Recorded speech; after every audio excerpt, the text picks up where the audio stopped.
आज हम एक अद्भुत आनंद से रूबरू होंगे और ये आनंद है आत्मज्ञान का आनंद। एक अद्भुत आनंद है, ये समझो परमानंद है।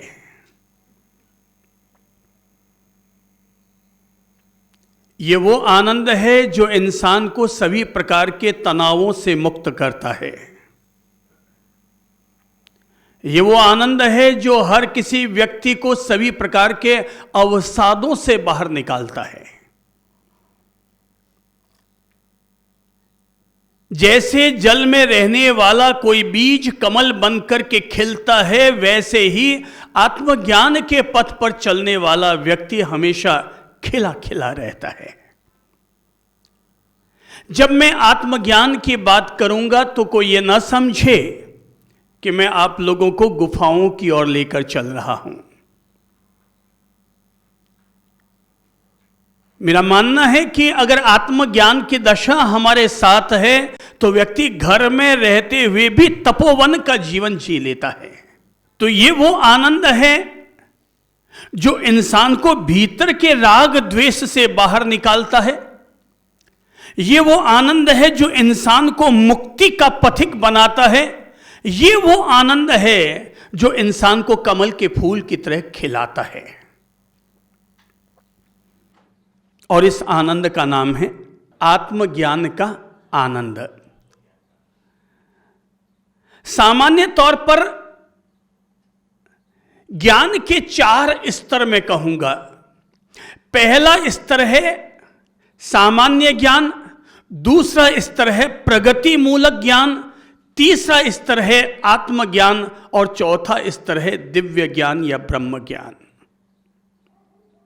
ले लो वापस दिमाग में। नंबर 1 पहला कौन सा है? सामान्य ज्ञान, जिसकी शुरुआत ही किताबों के जरिए होती है। एलकेजी, यूकेजी, पैप के द्वारा हम जिसकी शुरुआत करते हैं वो है सामान्य ज्ञान। और दूसरा ज्ञान है प्रगति मूलक ज्ञान, वो ज्ञान जो हमें जीने की कला सिखाता है, वो ज्ञान जो हमारे भीतर आत्मविश्वास को जागृत करता है, वो ज्ञान जो हमें सफलता की तरफ बढ़ाता है। उस ज्ञान को मैं कहूंगा प्रगति मूलक ज्ञान, जो हमें अंदर से मोटिवेट करता है, जो हमें अफर्मेशन देता है, जो हमें अंदर से प्रेरित करता है और एक आलसी व्यक्ति को भी उद्यमी बना देता है।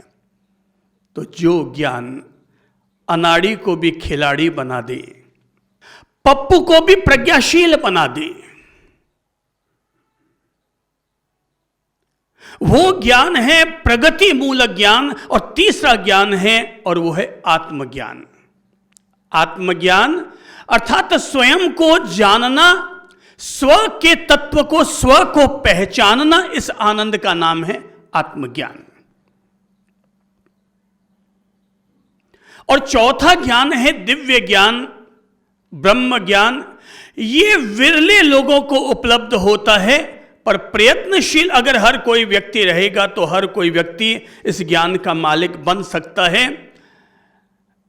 तीर्थंकर इस ज्ञान के मालिक बनते थे, बुद्ध इस ज्ञान के मालिक बनते थे, मर्यादा पुरुषोत्तम राम इस दिव्य ज्ञान के मालिक थे, वासुदेव कृष्ण इस ज्ञान के मालिक थे, शिव शंकर इस ज्ञान के मालिक हैं। अर्थात वे जिन्होंने अपने आत्मज्ञान की अंतिम ऊंचाइयों को हासिल किया था, वो हर कोई व्यक्ति दिव्य ज्ञान और ब्रह्म ज्ञान का मालिक बना। आज अगर हमारे बीच में रामचरितमानस, गीता, भागवत कथा, जिन सूत्र, धम्मपद जैसे धर्म शास्त्र चलते हैं तो ये सामान्य ज्ञान से पैदा होने वाले शास्त्र या किताबें नहीं हैं। ये उन्हें प्राप्त दिव्य ज्ञान के आधार पर उनसे अभिव्यक्त हुआ ये ज्ञान है। भाई, एक प्रकाश होता है दीपक का, एक प्रकाश होता है तारों का, एक प्रकाश होता है चांद सितारों का, और एक प्रकाश होता है सूरज का। तो दिव्य ज्ञान यानी सूरज से निकला हुआ प्रकाश, कहते तो ये हैं कि कुरान लिखी नहीं गई, वो मोहम्मद साहब के दिव्य ज्ञान में अवतरित होकर के आई थी। कहते हैं बाइबल लिखी नहीं गई थी, वो जीसस के ज्ञान में प्रकट हुई थी। कहते हैं कि गीता लिखी नहीं गई थी। कोई युद्ध के मैदान में अर्जुन कॉपी पेन लेकर थोड़ी बैठा था कि भगवान बोलते जाएं और मैं उनकी बातों को लिखता चला जाऊं। दरअसल युद्ध के मैदान में गीता का जो ज्ञान प्रकट हुआ, आप यूं समझें कि उधर भगवान के द्वारा प्रकट किया गया और उधर अर्जुन के हृदय में वो सूर्योदय हुआ था। तो दिव्य ज्ञान है, डिवाइन नॉलेज, ब्रह्म ज्ञान। ब्रह्म ज्ञान धर्म शास्त्र की बात अलग चीज है। सामान्य तौर पर सामान्य ज्ञान और प्रगति मूलक ज्ञान हम सब लोगों को है। आज मैं चर्चा करूंगा आत्मज्ञान की। आत्मज्ञान का मतलब क्या है? सीधे सरल शब्दों में कहूंगा, स्वयं को जानना, इसी का नाम है आत्मज्ञान। हम जो कुछ अपने आप को जानते हैं केवल भौतिकता के स्तर पर जानते हैं, शरीर के स्तर पर जानते हैं। शरीर के पार 2 कदम आगे बढ़कर न तो हम स्वयं को जानते हैं और न ही स्वयं का अनुभव करते हैं। हमारे शरीर में, जीवन में कितने सारे घटक हैं। ये स्थूल शरीर, ये भौतिक शरीर, ये दिमाग, ये ऊर्जा, दिल में उठने वाली भावनाएं, मन में उठने वाले विचार, चित्त में रहने वाले संस्कार, कितनी तरह की चीजें हैं हमारे इस शरीर में व्याप्त। लेकिन इन सभी का स्तर भौतिक तल पर है और हमने जो कुछ अब तक जिया वो सारा कुछ भौतिकता के स्तर पर जिया। आत्मज्ञान का मतलब है भौतिकता से परे जो रहने वाला सत्य है उसके बारे में अपने आप को जोड़ना और उसके बारे में अपने आप को उत्सुक करना। कभी महावीर ने जब परम ज्ञान प्राप्त किया था, दिव्य ज्ञान प्राप्त किया था, तो उन्होंने दिव्य ज्ञान प्राप्त करते अपना जो प्रथम ज्ञान दुनिया को दिया था, वो ज्ञान उनका एक बहुत पवित्र शास्त्र है जिसका नाम है आचारांग। क्या नाम है? आचारांग।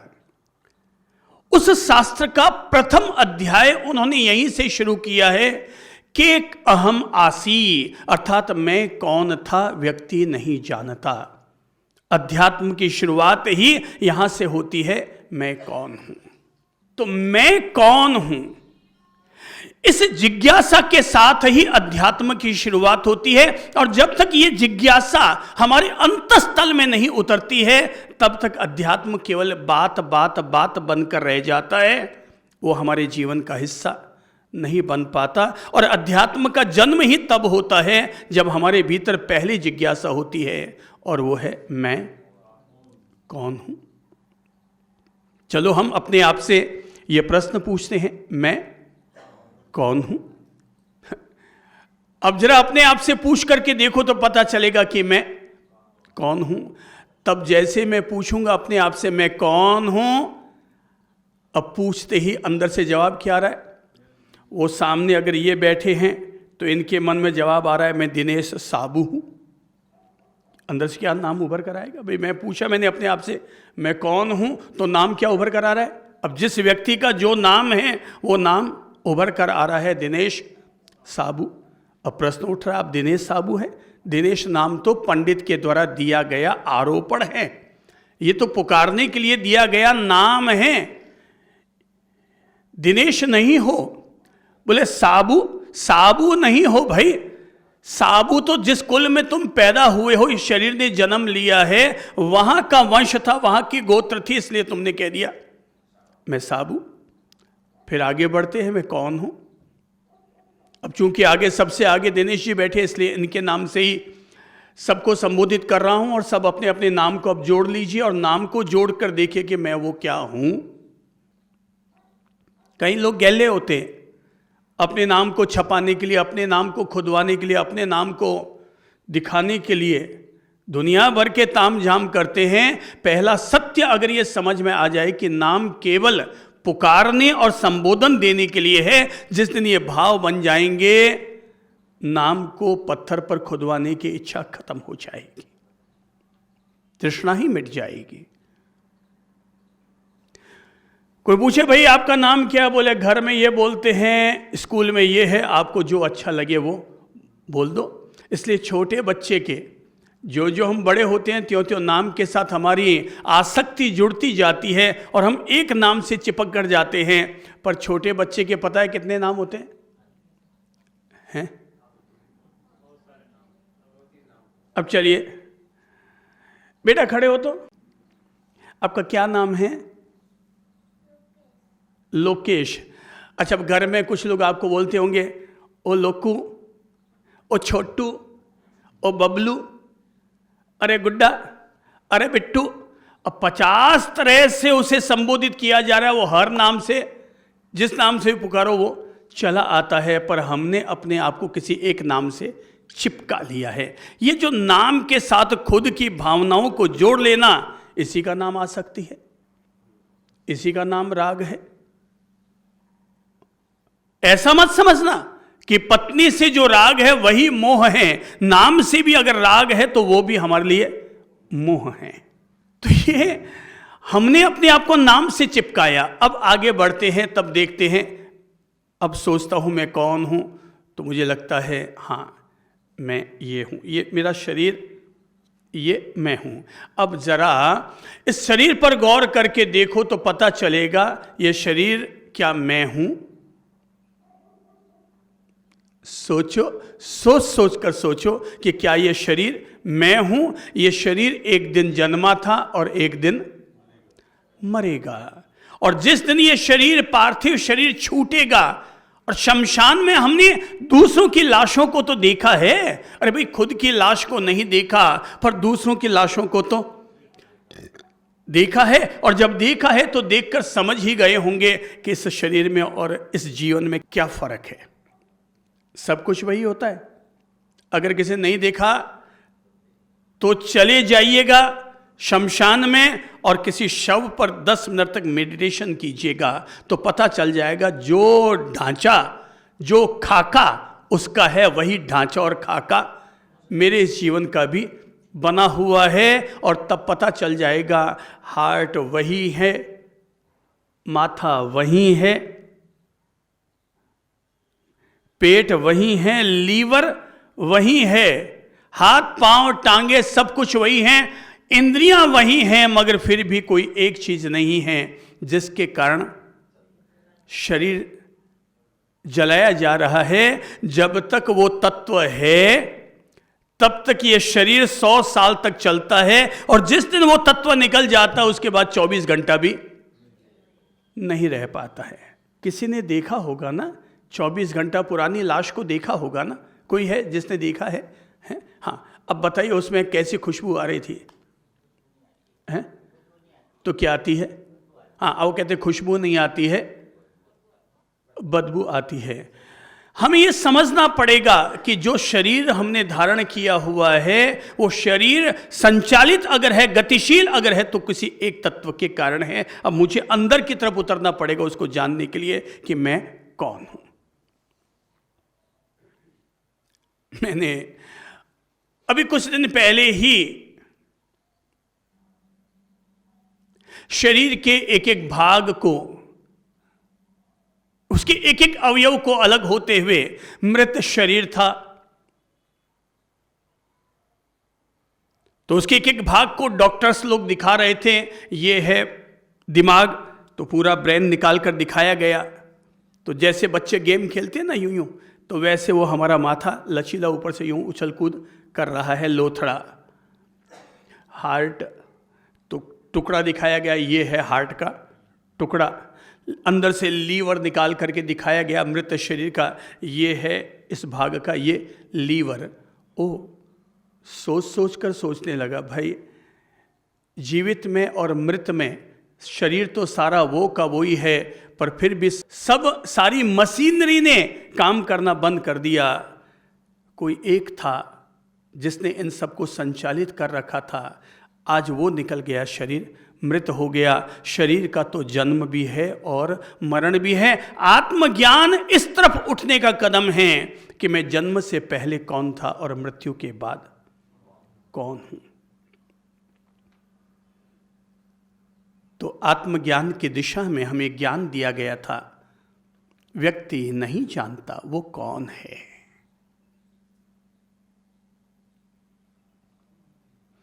उसे लगता है वो विचार है, पर विचार तो परिवर्तनशील है। मैं शरीर नहीं हूं क्योंकि शरीर जन्म मरणशील है, उदय विलय होता है, घटता बढ़ता है। मैं विचार नहीं हूं क्योंकि विचार तो पल पल बदल रहे हैं। मैं मन नहीं हूं, मन के भीतर तो पल पल मेरे कभी यहां प्रेम उमड़ आता है और कभी विकार उमड़ आता है। तो क्या मैं विकारों से भरा हुआ कोई तत्व हूं? मैं क्या हूं? मुझे बार बार अपने आप के प्रति जिज्ञासा करनी होगी। हमें लगातार 7 दिन तक अपने साथ केवल एक ही प्रश्न खड़ा करना पड़ेगा, मैं कौन हूं, मैं कौन हूं, मैं कौन हूं। जैसे हम नवकार मंत्र बोलते हैं, जैसे हम गायत्री मंत्र बोलते हैं ना, वैसे हमें अपने भीतर अध्यात्म को जन्म देना होगा और अपने आप से कहना होगा, मैं कौन हूं। हम कहते हैं ये मेरा बेटा। भाई पति पत्नी, नर नारी, माता पिता दोनों ने सहवास किया, एक संतान का जन्म हुआ और हमने जोड़ लिया ये मेरा बेटा। और अब तक हमने इस तरह से कितनी ही बार सहवास कर लिया। संयोग है, मेरी कोख से पैदा होने का इसका संयोग था, इसलिए ये पैदा हुआ है। हमने अनावश्यक इसके साथ ममत्व जोड़ करके मान लिया ये मेरा, ये मेरा, ये मेरा।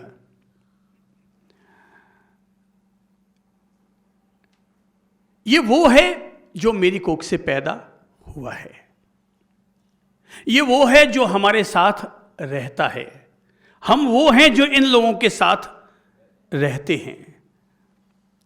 जब पैदा हुए तो अकेले थे कि साथ में कोई और लेकर आए थे? जीव, गीता कहती है जीव अकेला आता है और अकेला ही जाता है। वो बार बार उनमें कहा गया, सोच सोच कर सोचो कि जब तुम आए तो अपने साथ क्या लाए और जाओगे तो अपने साथ क्या ले जाओगे। गीता का ज्ञान बड़ा अद्भुत रहा, जिसमें उन्होंने खास तौर पर कहा, सोच सोच कर सोचो तुम अपने साथ क्या लाए और क्या ले जाओगे। जीव अकेला आता है और अकेला ही जाता है। आत्मज्ञान नहीं है, इसीलिए तो हम लोग टेंशन पालते हैं, तनाव पालते हैं। ये घाटा हो गया, ये मुनाफा हो गया, ये बेटा छोड़कर चला गया। जब मुझे वो कहता है साहब मेरा बेटा छोड़ के चला गया, तो टेंशन कम हुआ, छाती कूटा खत्म, गैल छूटी, गया तो गया। आने वाले 10 साल के लिए अब तुम फ्री हो गए, उसका टेंशन तुम्हें पालने की जरूरत नहीं है। जीव अकेला आया अकेला गया, ये बात अगर हमारे दिमाग में उतर जाए तो टेंशन उसी दिन से समाप्त हो जाए। तनाव को मिटाने की सर्वोत्तम औषधि है ये अंतर्बोध कि जीव अकेला आता है और अकेला ही जाता है। तो मैं शरीर नहीं, मैं मन नहीं, मैं विचार नहीं। एक ध्यान विधि है जिसका नाम है ईशा क्रिया। वो लोग तो खास तौर पर केवल एक ही लाइन का ध्यान करवाते हैं और वो लाइन शुरू से लेकर अंत तक एक ही लाइन होती है। केवल बैठो और बैठकर अपने बार बार मन में एक लाइन दोहराते जाओ, मैं शरीर नहीं हूं, मैं मन भी नहीं हूं, मैं शरीर नहीं हूं, मैं मन भी नहीं हूं, मैं शरीर नहीं हूं, मैं मन भी नहीं हूं। अगर हम 20 मिनट ध्यान में बैठे तो 20 मिनट तक केवल एक ही हमारे अवचेतन मन में एक ही सत्य उतारा जाता है और वो है, सब बोलो तो क्या है, मैं शरीर नहीं हूं, मैं मन भी नहीं हूँ, मैं शरीर नहीं हूँ, मैं मन भी नहीं हूँ, मैं शरीर नहीं हूँ, मैं मन भी नहीं हूँ। और इसे 2 मिनट, 5 मिनट, 10 मिनट, 20 मिनट बार बार अवचेतन मन में, जहाँ हमारे मिथ्यात्व हावी है, जहाँ देह के प्रति राग हावी है, जहाँ मन की धाराओं के साथ हम अधिक से अधिक जुड़े हुए हैं, उनसे मुक्त होने के लिए बार बार चोट मारी जा रही है। और वो चोट है, मैं शरीर भी नहीं हूँ, मैं मन भी नहीं हूँ, मैं शरीर भी नहीं हूँ, मैं मन भी नहीं हूँ। अब मैं क्या हूँ, ये सत्य अपने आप हमारे बोध में आएगा कि मैं क्या हूँ। ज्ञानी कहते हैं, व्यक्ति नहीं जानता वो कौन है, वो कहाँ से आया है और कहाँ जाएगा। एक बहुत अच्छी प्यारी किताब है ज़ेन प्लस जैन बॉन्स, उसमें जैन कहानियां हैं, ZEN जैन कहानियां, जापानी किताब है ये। उसमें सभी आध्यात्मिक घटनाएं कही गई हैं, और उन्हीं में से एक घटना में एक महिला ने, जो साध्वी बनी हुई है, और उसने अपने बेटे को एक खत लिखा है। उसका बेटा बहुत बड़ा संत है, बड़ा प्रभावी है, और जब बोलता है तो हजारों लोग उसे सुनने के लिए आते हैं। देश विदेश में उसका नाम चल रहा है। उस संत का नाम है जीऊन। तो बड़ा नाम है, बड़ी ख्याति है। अब उस संत के पास, संत जीऊन के पास, उसकी मां का पत्र आता है। पत्र समझने जैसा है। बहुत बहुत साल पहले जब मैंने उस खत को पढ़ा, तो मेरे भीतर भी उसने आत्मज्ञान की स्फुरना जागृत की थी। और उसमें लिखा हुआ था कि मेरे प्रिय पुत्र, तुम संत बने, मेरे लिए गौरव की बात है। तुम परमात्मा के पथ की तरफ आए, मेरे लिए यह गौरव की बात है। तुम्हारा बड़ा नाम है, तुम्हारा बड़ा यश है, गौरव है। पर मेरे बच्चे, दुनिया तुम पर गौरव करती है, यह तो अच्छी बात है, पर अगर तुम चाहते हो कि तुम्हारी मां भी तुम पर गौरव करे, तो बेटा ये सब दुनियादारी के लफड़े छोड़ो, ये नाम कमाने के लफड़े छोड़ो, और जाओ किसी एकांत स्थान में, किसी मठ मंदिर में एकांत में दूर जाकर के बैठो, और वहां जाकर के अपने वास्तविक सत्य को जानो। जिस दिन तुम आत्मज्ञान प्राप्त कर लो, उसके बाद ही तुम दुनिया के सामने आओ। दुनिया में जिस धर्म में तुम दीक्षित हुए हो, उस धर्म में 72,000 धर्म शास्त्र हैं। तुम कितनों को पढ़ोगे और कितनों पर अपने व्याख्यान दोगे, कोई अंत भी नहीं होगा। इसलिए एक शास्त्र को पहले पढ़ लो, और वो है स्वयं का शास्त्र। कौन सा शास्त्र? स्वयं का शास्त्र। वो शास्त्र जिस दिन तुम पढ़ लोगे, और उससे से तुम्हें जो आत्मज्ञान का आनंद और आत्मज्ञान का प्रकाश प्राप्त होगा, अगर तुमने ऐसा कर लिया, तो ये तेरी मां तुझ पर गौरव करेगी। तेरी मां, खत अंत करते हुए वो लिखती है, तेरी मां never born never died. Your mother, line बोलो, नेवर बॉर्न नेवर डाइड। न जन्म न मृत्यु। स्वयं के भीतर आत्मज्ञान की जिज्ञासा जगाने के लिए ये बहुत गहरी लाइन है। न जन्म न मृत्यु, नेवर बॉर्न नेवर डाइड। ये लाइन ओशो को इतनी अच्छी लगी थी कि उन्होंने मरने से पहले, अपने निर्वाण से पहले या अपने स्वर्गवास से पहले, उन्होंने अपने शिष्यों को लाइन लिख कर दी थी कि जब मेरा पार्थिव शरीर छूट जाए तो उसके नीचे ये लाइन लिखा जाए। ओशो जो पृथ्वी ग्रह पर इतने वर्ष से इतने वर्ष तक रहे, या इस संवत से लेकर इस संवत तक रहे, बाकी उनका न जन्म है न मृत्यु। तो ये लिखा गया है, Osho never born never died. ये लाइन उसी मां के द्वारा अपने बेटे को लिखी गई थी, नेवर बॉर्न नेवर डाइड। न मेरा जन्म है न मेरी मृत्यु। जिसे ये लाइन पता है, मानकर चलना, उस व्यक्ति को आत्मज्ञान प्राप्त है।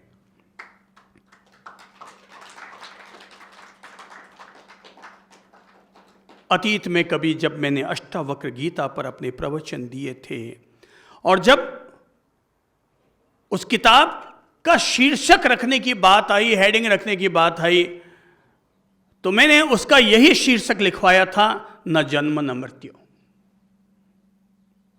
Never born never died. जिस किताब में केवल आत्मज्ञान की ही शुरू से लेकर अंत तक बातें हैं, उस ज्ञान का हेडिंग, उस किताब का हेडिंग भला इससे बेटर और क्या हो सकता है? नेवर बॉर्न नेवर डाइड, न जन्म है और न मृत्यु है। हम सब लोग यहाँ पर कुछ समय के लिए आए हैं, कुछ फूल खिलाते हैं और फिर आगे की यात्रा के लिए निकल पड़ते हैं। हर व्यक्ति जन्म जन्मांतर की तीर्थ यात्रा से गुजर रहा है। आपको लगता है आपके दादाजी मर गए, मैं कहूंगा मरे नहीं हैं, केवल उनका पार्थिव शरीर गिरा है। सत्य न मरता है, सत्य न जन्म लेता है और सत्य के न मृत्यु होती है। सपने जन्म लेते हैं, सपने बिखरते हैं, सत्य न जन्मता है और न वो मरता है। इसलिए कहते हैं सत्यमेव जयते, सत्य हमेशा विजयी होता है। इस सत्य का क्या जन्म है? आज तक अगर दुनिया में, भारत में नहीं पूरी दुनिया में किसी भी महापुरुष ने कोई भी ज्ञान कहा होगा तो मैं दावे के साथ कह सकता हूं, एक महापुरुष की वाणी किसी भी दूसरे महापुरुष की वाणी के साथ अगर मेल करना चाहोगे तो एक जैसी लगेगी। कहीं कोई विरोधाभास नजर ही नहीं आता है। मैंने तो जब महावीर की वाणी पढ़ी और जब कृष्ण की गीता पढ़ी और दोनों के बीच में जब सामंजस्य बैठा है तो मुझे लगा कोई फर्क है ही नहीं। केवल लोगों ने ये विरोध पैदा कर दिया कि ये अलग पंथ और वो अलग पंथ। पंथ के नाम पर देखोगे तो दोनों अलग अलग है और पथ के नाम पर देखोगे तो दोनों एक है।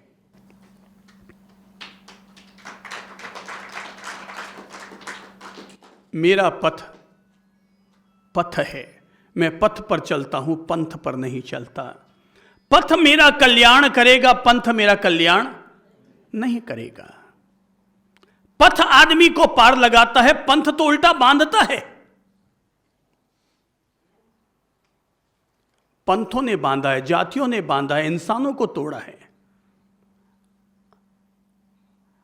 आत्माएं जो सागर में रहती थी उन सबको कूप मंडूक बना दिया, कुएं में डाल डाल करके सबको अटका दिया पंथों ने। तो पथ कल्याण करता है। महापुरुषों की वाणी पढ़ता हूं, मुझे कहीं कोई भेद ही नजर नहीं आता।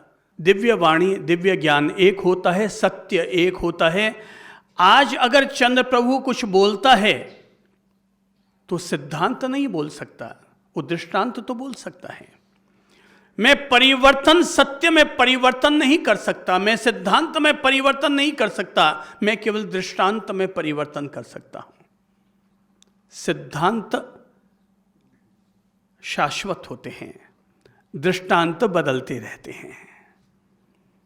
जो जो हमारे आत्मज्ञान के अनुभव घटित होते चले जाते हैं, त्यों त्यों हम सारे भेदों से ऊपर उठते चले जाते हैं। केवल पंथ के भेद से नहीं, गरीब और अमीर के भेद से भी ऊपर उठ जाते हैं। स्त्री और पुरुष के भेद से भी ऊपर उठ जाते हैं। छोटे और बड़े के भेद से भी ऊपर उठ जाते हैं। अभी पापा को कह रहे हैं और आप, और बच्चे को कह रहे हैं तुम। भेद है और भेद मिट गया तो दोनों ही आप बन गए। मेरे प्रिय आत्मन, ये सत्य हमें समझ लेना चाहिए। और सत्य ये है, मैं कौन हूं, इस सत्य को भली भांति जानो और समझो। एक मंत्र की तरह, एक सत्य की तरह, एक तलाश करने की तरह, खोज की तरह हमें अपने आप से बार बार रह रह कर पूछना होगा, मैं कौन हूं। स्वयं को जानने के 3 स्तर होते हैं। 3 तरीके से हम आत्मज्ञान की तरफ बढ़ सकते हैं। उनमें से सबसे पहला जो ज्ञान है, तरीका है, 3 तरीके समझ लो। पहले नंबर 1, व्यक्ति स्वयं को जान सकता है। गुरु की वाणी सुनकर, गुरु के सानिध्य में रहकर व्यक्ति स्वयं को जान सकता है। दूसरा तरीका, व्यक्ति स्वयं चिंतन और मनन करके, व्यक्ति स्वयं में स्वाध्याय करके व्यक्ति जान सकता है कि मैं कौन हूं। और तीसरा है, व्यक्ति स्वयं ध्यान का अभ्यास करते हुए स्वयं को जान सकता है कि मैं कौन हूं। क्या क्या तरीके हैं बोलिए, दिमाग में लीजिए। नंबर 1, गुरु की वाणी सुनकर। दूसरा, चिंतन और मनन करके। तीसरा, ध्यान में उतरकर, ध्यान का अभ्यास करते हुए व्यक्ति स्वयं को जान सकता है कि मैं कौन हूं। तो पहला तरीका है गुरु की वाणी सुनकर। यह सबसे सरल मार्ग है। भैया भी शास्त्रों को पढ़ना भारी भरकम काम है, पर सुनना बड़ा सहज है, बड़ा सरल है। गुरु से हम इसलिए सुन रहे हैं क्योंकि गुरु ने पहले से ही उन शास्त्रों को पढ़ रखा है जिन शास्त्रों को पढ़ने की हम शुरुआत करना चाहते हैं। उन्होंने उन सारे शास्त्रों को पढ़ रखा है, तो उनकी वाणी सुनना यानी कि दही में से मक्खन निकालना है। तो गुरु की वाणी सुनकर के व्यक्ति सहजतया अपने आप को जानता है, अपने आप को जानने के प्रति उत्सुक होता है। इसीलिए तो गुरु तत्व की इतनी महिमा गाई गई। गुरु शब्द का अर्थ होता है गु यानी अंधेरा, रू यानी दूर करने वाला। तो गुरु का काम क्या है? अंधेरे को दूर करे। तो जो अंधेरे को दूर करता है उसका नाम है गुरु। गुरु हमें रोशनी नहीं देता, गुरु केवल हमारी आंखें खोलता है। आंखें खुल गई तो सामने उजाला ही उजाला है। हम सबकी आंखों पर जो पट्टियां बंधी है अज्ञान की, गुरु का काम होता है उन पट्टियों को खोल देना। पट्टियां खुलते ही तो सामने उजाला ही उजाला है। भाई आप अपने घर में सोए हुए हैं, मम्मी सुबह आती है, कमरे में अंधेरा होता है, तो मम्मी कमरे में आते ही सबसे पहले दरवाजा खोलती है, खिड़कियां खोलती है, और जैसे ही खिड़की खुलती है कि सूरज का उजाला कमरे के अंदर प्रवेश कर जाता है, पर हमें दिखाई नहीं देता। क्यों? आंखें बंद है। तो मां आकर के उसे हिलाती है और बेटा आंखें खोलता है।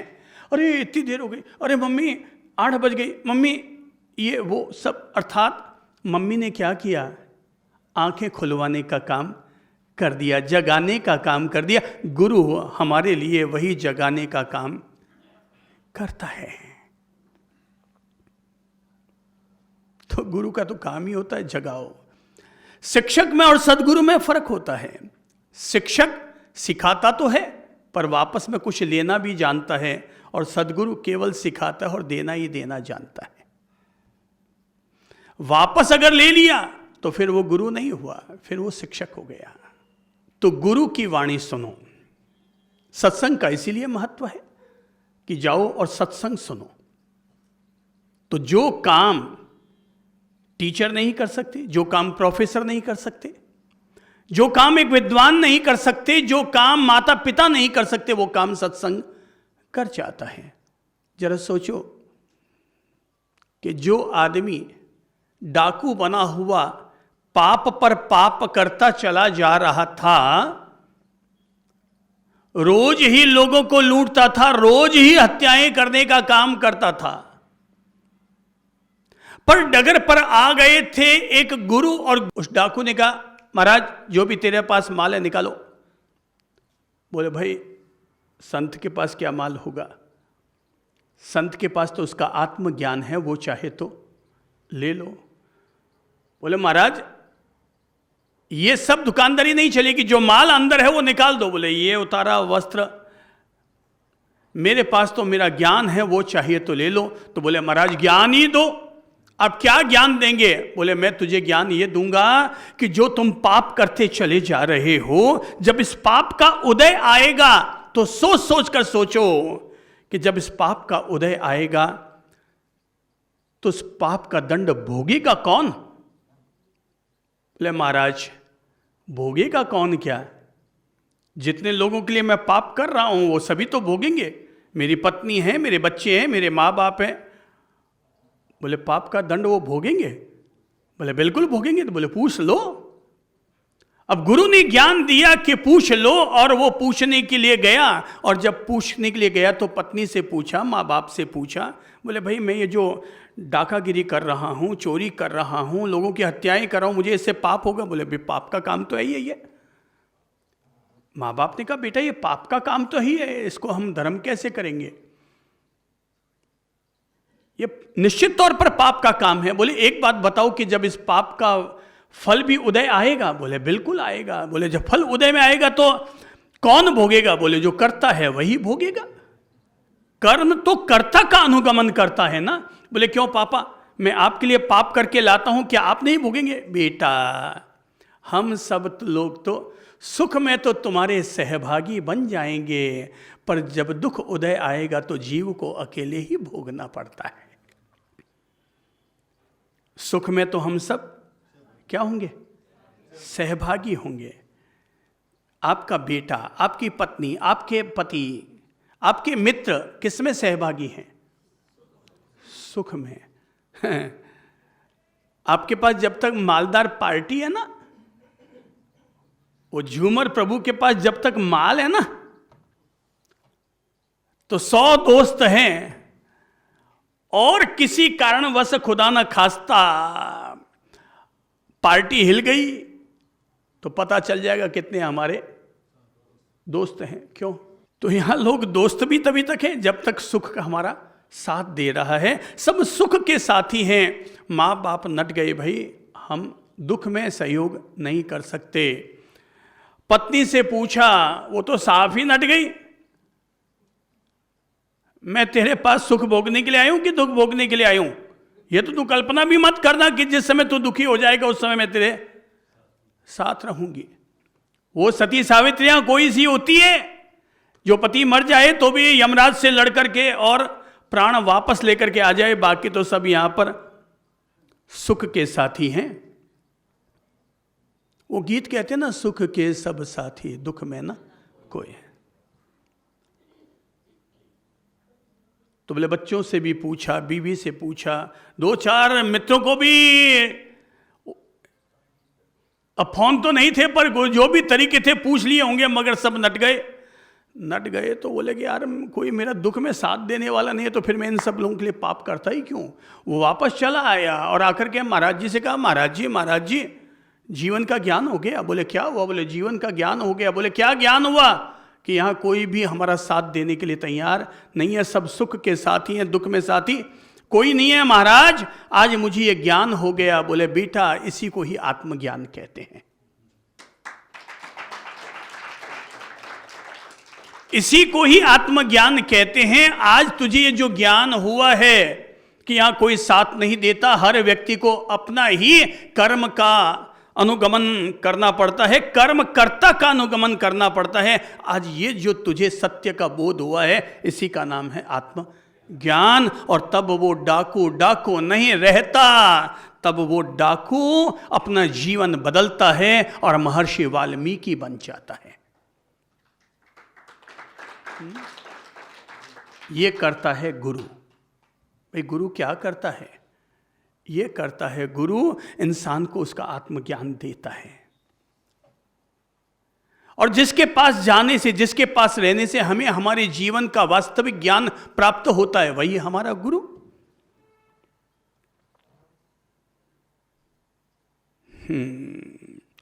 तो गुरु का काम होता है आत्मज्ञान प्राप्त करने में हमारी मदद करना। इसलिए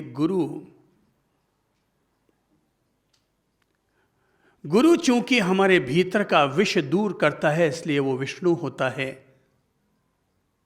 वो हमें शाश्वतता का संदेश देता है, इसलिए वो हमारा शंकर होता है। वो हमें हमारे निजत्व का बोध देता है, इसलिए वो हमारा ब्रह्मा होता है। तभी तो कहते हैं गुरुर ब्रह्मा गुरुर विष्णु गुरुर्देवो महेश्वर, गुरु साक्षात परम ब्रह्म तस्मै श्री गुरुवे नमः। ये कहा क्यों गया? भाई गुरु आखिर वो भी एक इंसान ही तो है, फिर भी उसको भगवान के तुल्य क्यों मान लिया गया? वो इसलिए मान लिया गया कि गुरु ने ही हमें आत्मज्ञान दिया। अगर गुरु ना होते तो हमें भगवान का मार्ग मिलता कहाँ से? हम तो रखड़ते जीव थे, 84 के चक्कर में रखड़ते घूमते फिरते रखड़ते जीव थे। गुरु ने आकर के हमारी चेतना को जगाया। इसलिए गुरु की इतनी महिमा गाई जाती है। तो कहते हैं गुरु वाणी को सुनकर व्यक्ति आत्मज्ञान प्राप्त करता है। वो कहते हैं कि महावीर को सांप ने काटा तो जैसे ही सांप ने काटा महावीर ने कहा शांत। उसने फिर डंक मारा, महावीर ने फिर कहा शांत। उसने फिर डंक मारा, महावीर ने तीसरी बार फिर कहा शांत। हाँ, अगर हमें भी कुत्ता भौंकने के लिए आए और पीछे दौड़ता हुआ आए और हमने अगर कह दिया शांत तो समझ लेना आप हो गए संत। भाई संत कौन है? गृहस्थ कौन? कुत्ता काटने के लिए आया और हमने कह दिया वापस शांत शांत शांत, समझ लेना हमारी प्रकृति हो गई संत की। और कुत्ता आया काटने के लिए, हमने उठाया बांटा और दे मारा तो समझ लेना वो व्यक्ति है गृहस्थ, संसारी। तो सांप ने काटा, महावीर ने कहा शांत शांत शांत। और वो शांत बोले शांत, ये कैसा आदमी है? मैं काट रहा हूं और ये कह रहा है शांत शांत शांत। ये मैं काट रहा हूं, ये कह रहा है बोध को प्राप्त कर, शांत हो जा। और तब महावीर ने अपनी तरफ से कहा हे जीव शांत हो शांत हो शांत हो।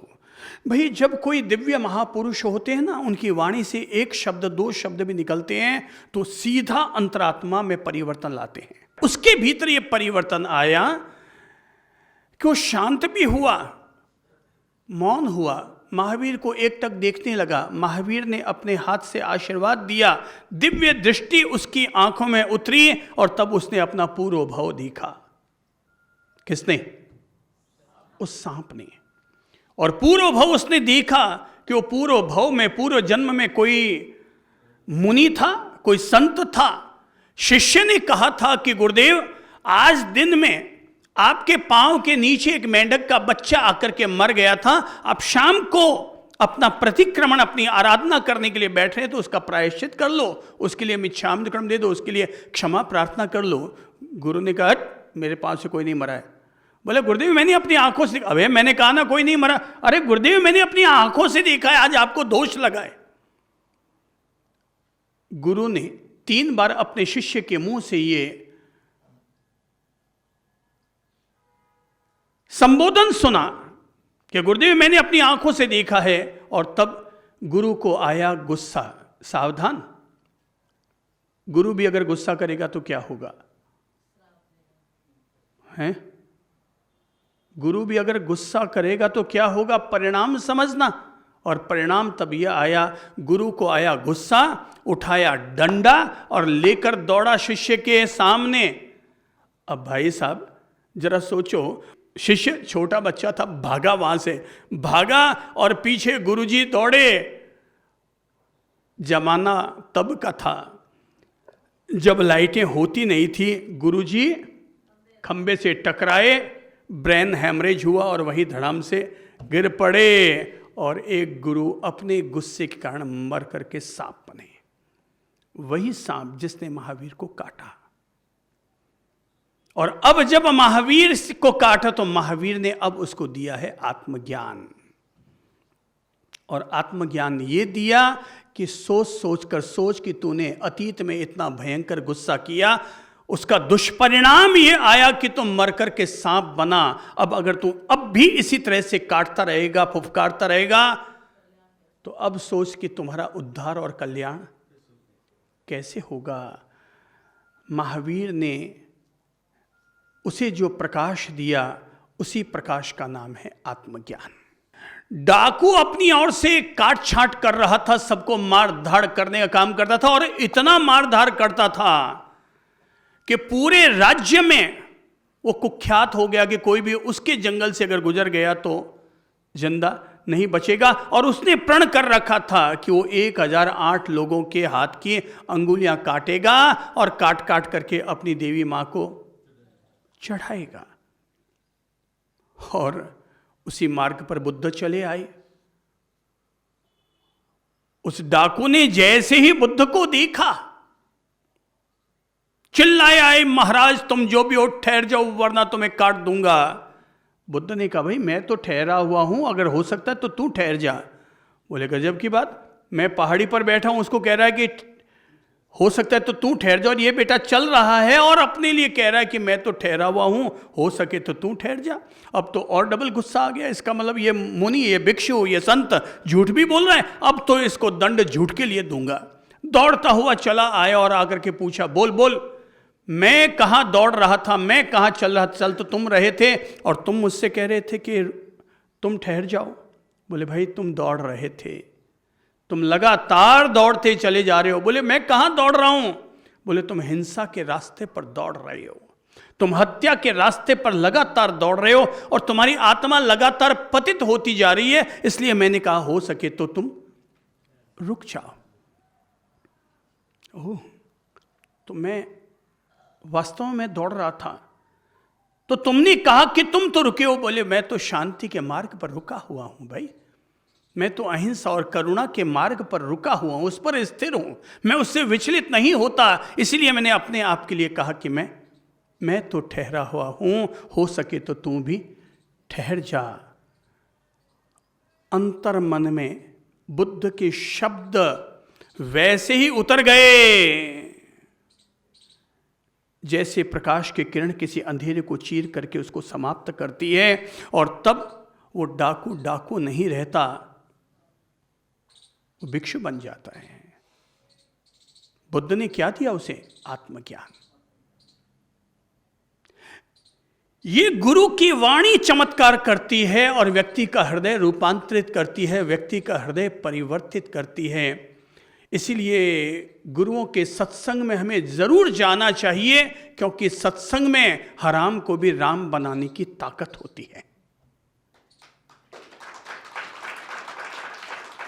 हमने तो अब तक हजारों लोगों को नॉन वेज छुड़वा करके उनको वेजिटेरियन बनाया है, शाकाहारी बनाया, गुटखा छुड़वाया है, शराब छुड़वाई है, गलत आदतें छुड़वाई है, गलत धंधे लोगों से छुड़वाए हैं। ये सब क्या है? ये सत्संग है। ये अपने आप चमत्कार करता है, ये व्यक्ति का दिल बदलता है, हृदय बदलता है। इसलिए पहला तरीका है आत्मज्ञान का, और वो है गुरुवाणी को सुनो। सत्संग में जरूर जाओ। अगर आप नियमित रूप से सत्संग में आते हैं, फिर आप भाई कीचड़ में दो चीज़ें पैदा होती है, एक होता है कीड़ा और एक होता है कमल। फर्क ये होता है कीड़ा और कीचड़ में धंसता चला जाता है और कमल ऊपर खिलता चला जाता है। सत्संग में जाने से यही होगा फायदा कि हम सब जो बीज हैं वो कीड़ा नहीं बनेंगे, बल्कि कमल का फूल बन करके खिल उठेंगे। बस सत्संग यही काम करेगा। वो हमें निरंतर मुक्ति की तरफ ले जाएगा, वो हमें निरंतर अनासक्ति की तरफ ले जाएगा। सत्संग हमें लगातार परमात्मा प्रेम से जोड़ता चला जाएगा। कभी प्रेमिका ने अपने प्रेमी से कहा था, जितना लगाव तुम्हें मेरे चाम से है, अगर उतना लगाव राम से होता तो तेरा उद्धार हो जाता। और तब ये कहे गए शब्द प्रेमी को प्रेमी नहीं रहने देते, बल्कि उस प्रेमी को भी महाकवि तुलसीदास बना देते हैं। हृदय बदल जाता है। कब कौन सा शब्द लग जाता है ये कहा नहीं जा सकता। कई दफा 1000 श्लोक का शास्त्र व्यर्थ हो जाता है और एक लाइन की कही गई बात चमत्कार कर देती है। तो गुरु वाणी से आत्मज्ञान मिलता है। दूसरा है चिंतन और मनन करके व्यक्ति को आत्मज्ञान मिलता है। चिंतन और मनन, जितना हम चिंतन की तरफ बढ़ेंगे हम समाधान की तरफ बढ़ेंगे। जिनको चिंतन करना ही नहीं आता उनका जीवन एक समस्या है, पर जिनको चिंतन और मनन करना आता है, मनन से ही मार्ग मिलता है और चिंतन से ही चेतना जगती है। क्या होता है? मनन से मार्ग मिलता है और चिंतन से चेतना जगती है। एक बहुत बड़े अध्यात्म पुरुष हैं श्रीमद् राजचंद्र, वो कहते हैं कर विचार तो पाम, विचार करोगे तो अपने आप प्राप्त करोगे। विचार ही नहीं कर रहे हैं किसी बिंदु पर तो हम प्राप्त कैसे करेंगे। आज कोई बेटा विदेश चला गया और उसके माँ बाप यहां देश में गांव में बैठे हैं और बीमार पड़े, उनको कोई सेवा नहीं कर रहा है। पता है उनकी स्थिति क्यों है ये? क्योंकि बेटे ने कभी चिंतन ही नहीं किया कि मेरे माँ बाप के प्रति क्या फर्ज होता है। अगर वो चिंतन कर ले तो या तो अपने माँ बाप के पास आ जाएगा या माँ बाप को अपने पास बुला लेगा। अरे जो व्यक्ति अब तक श्रवण कुमार ही नहीं बन पाया वो फिर राम और महावीर क्या बनेगा? तो हम चिंतन नहीं करते हैं। बैठकर चिंतन करो। जिसके व्यापार में घाटा लग रहा है, मैं कहता हूं दुकान में बैठकर चिंतन करो। सोचो मेरी दुकान में बार बार घाटा क्यों लग रहा है। जब तुम चिंतन करोगे तो अपने आप तुम्हें तुम्हारी 10 कमियां नजर आनी शुरू हो जाएंगी और मुनाफे की तरफ बढ़ जाओगे। चिंतन हमेशा हमारी चेतना को जगाता है, मनन मार्ग देता है। संकल्प से सिद्धि होती है और बोध से बुद्ध बनता है।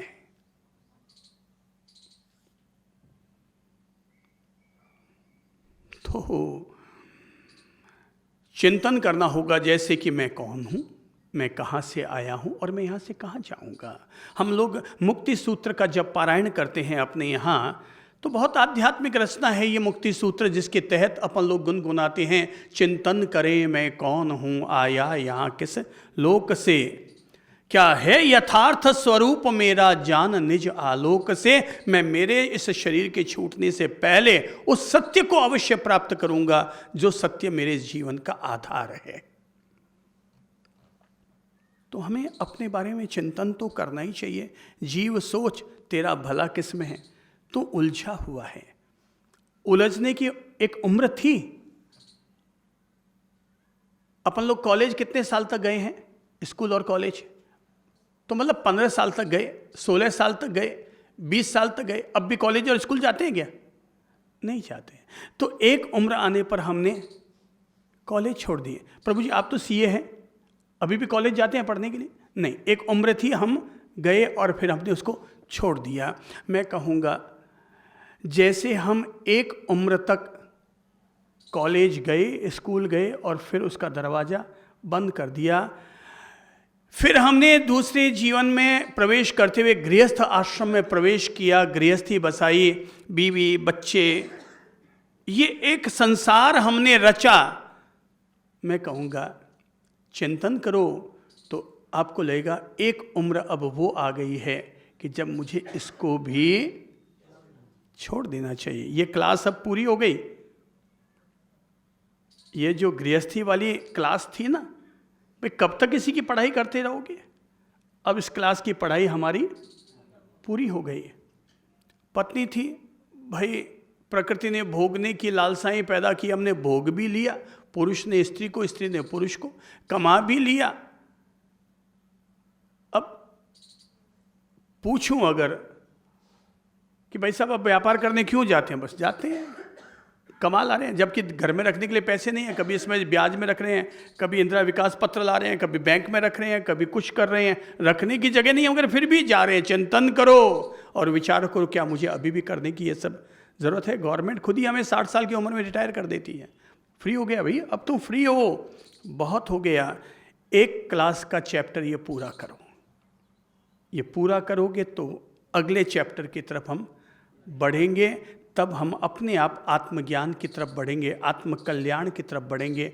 स्वयं का मैं कैसे कल्याण कर सकूं, अब मैं ये सोचूं। मोह माया रच ली, झूठ सांच कर लिए, धंधा पानी कर लिया, तेरी मेरी कर ली। अब बताओ कब तक ये घर गृहस्थी के छाती कूटे पालते रहोगे? पहले बेटे को पैदा किया, उसको पाला पोसा, उसको स्कूले भेजा, उसके कपड़े साफ किए, उसकी शादियां करवाई हैं। अब वो बड़ा हो गया तो अब हमने पोते का छाती कूटा झेल लिया और लगता है भाई मैं नहीं करूँगी तो दादी साहब को लगता है कि दादी नहीं करेगी तो वो मेरा पोता कैसे पड़ेगा। अरे भाई उसको पालन करने वाला आ गया है, जिसने जन्म दिया उसका पालन कर लेगा। तुम तो अब एक क्लास का चैप्टर ये पूरा करो, अगले क्लास की तैयारी करो। इसलिए तो अपने यहाँ कहा गया है 4 आश्रम, ब्रह्मचर्य आश्रम, गृहस्थ आश्रम, वानप्रस्थ आश्रम, संन्यास आश्रम। तो एक एक चैप्टर पूरा करो, और जो उम्र लगती है कि ये उम्र इस चैप्टर की मेरी पूरी हो गई, वो चैप्टर क्लोज करो, नई किताब की तरफ हम बढ़ते हैं, अब नया चैप्टर का आनंद लेते हैं, और वो आनंद हमें ले जाता है आत्मज्ञान के आनंद की तरफ।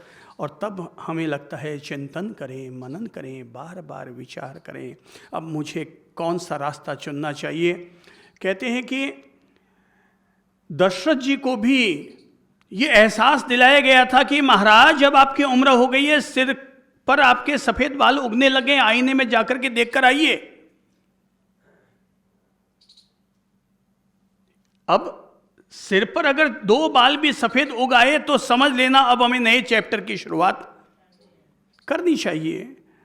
तो कहते हैं कि दशरथ उस रात जब वशिष्ठ और वाल्मीकि को रवाना करने की बात आती है तो कहते हैं महाराज अभी मत जाओ, महर्षि आपके कारण मेरा बड़ा उद्धार हुआ है, आपने मेरे बच्चों को बहुत तैयार करवाया है, आप मत जाइए। बोले हमें तुम रोक कर मत रखो दशरथ, हमारे तो जाने का समय आ गया, हमें तो जाने का समय आ गया, हो सके तो तुम भी जाग जाओ क्योंकि तुम्हारे भी जाने का समय आ रहा है।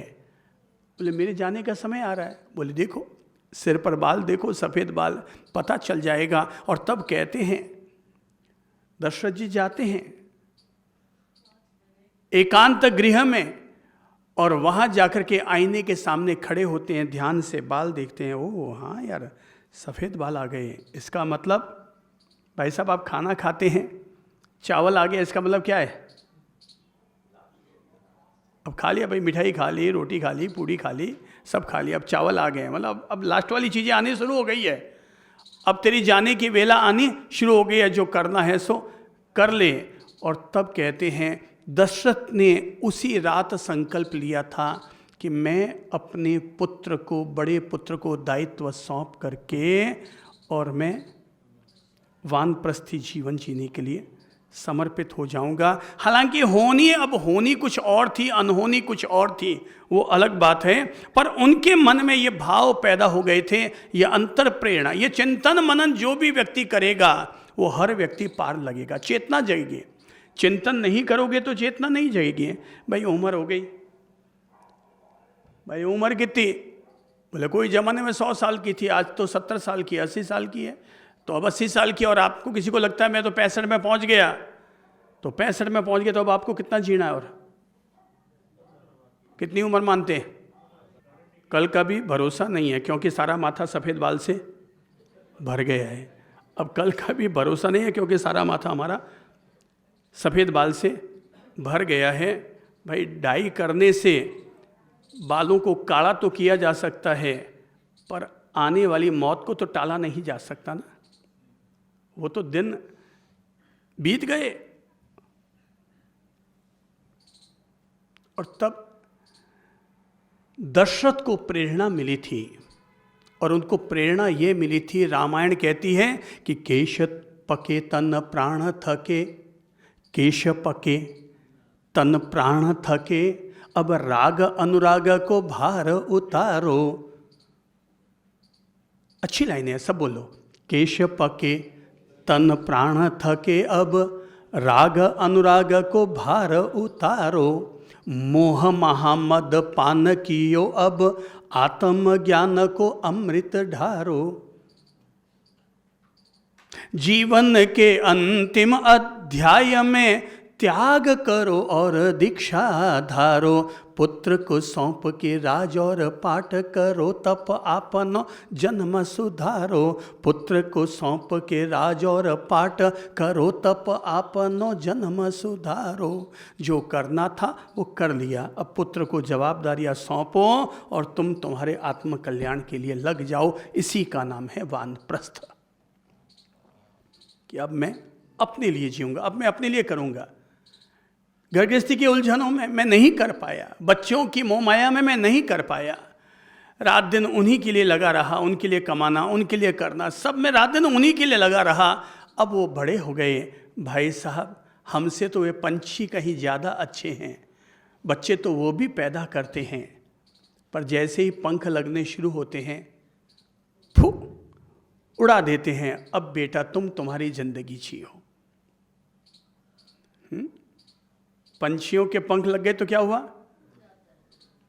हाथ आगे बढ़ाकर बोलो यूं, फू, बेटा तुम तुम्हारी अब जिंदगी जियो। और ये जो मैंने पंछी कहा है ना, ये पंछी कौन है? हमारे अपने बच्चे, बच्चियां, बहुएं। उनको अपनी जिंदगी जीने दो। दादू सर रे देने रोज टोकता रहे, तो यहाँ नहीं करे, तू हंसती बोलो है, थामे हंसती अक्ल नहीं आई। अरे भाई उनमें अक्ल आएगी, उनको 2-2 टाबर पैदा कर दिया, उनमें घनी अक्ल आएगी, वो घनी दुकानें चलावे, उसमें अक्ल वक्ल पूरी आ गई है। हमें अक्ल नहीं आई अभी तक, जो हम समझते हैं कि उसमें अक्ल नहीं है। अक्ल हम में नहीं है, इसलिए एक उम्र का तकाजा हमें प्रेरणा दे रहा है, बेटा तुम तुम्हारी जिंदगी जियो। अब हम हमारी जिंदगी जिएंगे, अब हम वो काम करेंगे जो अब तक हम नहीं कर पाए। घर गृहस्थी की उलझनों में उलझकर, संसार की मोह माया में उलझकर जो काम अब तक हम नहीं कर पाए, अब हमें हमारा वो काम करना है, और वो है आत्म कल्याण का काम। क्योंकि वो काम अभी तक हम नहीं कर पाए। पैसा कमाने का काम कर लिया, बहू लाने का काम कर लिया, पत्नी लाने का काम कर लिया, बच्चे पैदा करने का काम कर लिया, व्यापार का काम कर लिया, जमीन जायदाद खरीदने का काम कर लिया, पर एक काम होना अभी भी बाकी है। और वो कौन सा काम है? आत्म कल्याण का काम। चिंतन करो, चिंतन करेंगे, मनन करेंगे तो जागृत होंगे। कुछ लोगों ने तो बचपन में भी जब चिंतन मनन कर लिया तो उनकी आत्मा ही जग गई। फिर कोई ध्रुव बन गया, कोई प्रहलाद बन गया, कोई अतिमुक्त बन गया, कोई नचिकेता बन गया। उन्होंने बचपन में ही चिंतन कर लिया तो बचपन में ही उनकी चेतना जाग गई। भाई हम बचपन में नहीं कर पाए तो क्या हुआ, 55 में तो कर ही लें। और आत्मज्ञान पाने का तीसरा चरण है, वो है ध्यान का अभ्यास। एकांत में बैठो, आंखें बंद करो, आती जाती सांसों पर ध्यान करके अपने माइंड को शांत और रिलैक्स करो, और धैर्यपूर्वक शांत मन से अब अपने आप में पहचानो कि मैं कौन हूं। और तब पता चलेगा, ओ जानते जानते अनुभव में आ जाएगा, मैं आत्मा हूं, मैं जन्म के पार हूँ, मैं मृत्यु के पार हूँ, मैं एक यात्रा मुसाफिर की तरह चलने वाली आत्मा हूँ। और तब हम इस काया के प्रति मोहित नहीं रहेंगे, अपने इन विचारों का दुराग्रह नहीं पालेंगे, मन के मोह माया में नहीं उलझेंगे। तब हम अपने आत्मा से प्रेम करते हुए अपनी आत्मा से प्रेम करते हुए आत्मा की मुक्ति के लिए, जन्म मरण से छुटकारा पाने के लिए, दुखों से छुटकारा पाने के लिए, वैर वैमनस्य को समाप्त करने के लिए, दुख दौर्मनस्य को मिटाने के लिए, अपने मोक्ष और निर्वाण प्राप्त करने के लिए, परमात्मा तत्व को प्राप्त करने के लिए, तब हम अपने आप उद्यमशील हो जाएंगे। जो ऐसा करते हैं उन्हीं का ही जीवन, वे अपना जीवन धन्य करके और अपने पार्थिव शरीर का त्याग करते हैं। हमें ज्ञानियों ने यही समझाया है, शरीर तो छूटेगा पर हमारी मृत्यु नहीं होनी चाहिए। मृत्यु हो उससे पहले हमारी मुक्ति हो जानी चाहिए। क्या हो जानी चाहिए? हमें क्या चाहिए, मृत्यु या मुक्ति? ध्यान रखना, मृत्यु मजबूरी का नाम है और मुक्ति जीवन का महोत्सव है। मुक्ति जीवन का उपसंहार है, मुक्ति एक आनंद है। मैं मुक्त हो रहा हूँ, मेरे लिए बस यही आनंद है। मैं मर रहा हूँ, मेरे लिए यही पीड़ा है। हमें कदम किस तरफ बढ़ाना है? तमसो मा ज्योतिर्गमय, असतो मा सद्गमय, मृत्युर्मा अमृतम गमय। हे प्रभु, ले चलो हमें अंधकार से प्रकाश की ओर, असत से सत की ओर, मृत्यु से अमृतत्व की ओर। हमें पुनः पुनः गुरु वाणी के सानिध्य में आकर चिंतन और मनन करते हुए, एकांत में अकेले ध्यान में बैठकर चिंतन मनन करते हुए, ध्यान साधना का अभ्यास करते हुए स्वयं को अमृत पुत्र बनाना होगा, स्वयं को अमृत पथ का अनुगामी बनाना होगा। श्री प्रभु शरण।